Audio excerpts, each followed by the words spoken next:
ये जो डिबेट हुई जावेद अख्तर और मुफ्ती शमाइल नदवी साहब के बीच में, इस डिबेट में मैं ये नहीं कहूँगा कि कौन जीता और कौन हारा। सबसे पहले बात ये है कि जावेद साहब ने कुछ सवालात के जवाबात नहीं दिए और कुछ सवालात के को उन्होंने इंटरटेन ही नहीं किया, जैसे कि कंटिजेंसी पे देखिए, आपको मैं ईमानदारी से बात करूँ, एक तो मैं कॉन्टीजेंसी वर्ड ठीक से समझता हूँ। उन्होंने बात ही नहीं की।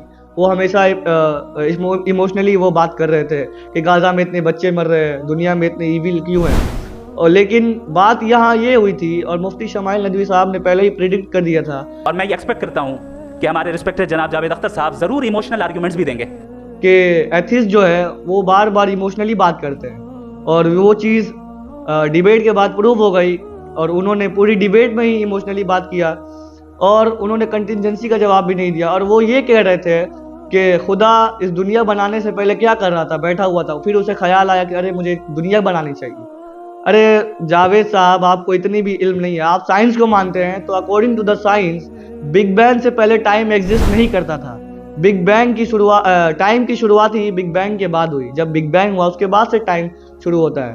और ये मिसाल उस पर फिट होती है कि अगर मैंने कोई कंप्यूटर बनाया है तो मैं कंप्यूटर के अंदर कैसे हो सकता हूँ? मैं कंप्यूटर के बाहर हूँ। अल्लाह ने टाइम बनाया तो टाइम के अंदर कैसे होगा? वो टाइम के बाहर है।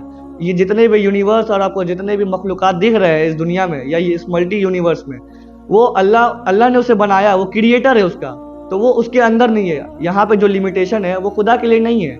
मैंने कोई गेम बनाया है तो फिर मैं उस गेम के अंदर नहीं हूँ, मैं उस गेम के बाहर हूँ, तो उस गेम में कुछ लिमिटेशन है, वो मुझे नहीं ढूंढ सकता है, वो मुझे प्रूव नहीं कर सकता है। तो मुफ्ती शमाइल नदवी साहब ने बहुत ही अच्छा एक्सप्लेन किया इस डिबेट में और ये बता दिया है कि मदरसे के बच्चे भी तालिबुल इल्म होते हैं और दुनियावी इल्म में बहुत ज़्यादा महारत हासिल करते हैं। और माशाल्लाह से वो मलेशिया से इल्म हासिल कर चुके थे और बहुत ही अच्छा उन्होंने एक्सप्लेन किया और ये ज़बरदस्त डिबेट रही। और मुझे ये खुशी है कि ये डिबेट इंडिया में हुई और एक बकाया गैर मज़हब जो उसके जो ये थे प्रोड्यूसर थे, उन्होंने इस डिबेट को करवाया। बहुत ही खुशी की बात है कि इंडिया में ये सब भी हो रहा है। एकेडमिकली अंदाज में डिबेट हुआ और अल्हम्दुलिल्लाह ये डिबेट कामयाब रहा और ये प्रूव हो गया कि अल्लाह है और वो हमेशा से है, था और रहेगा।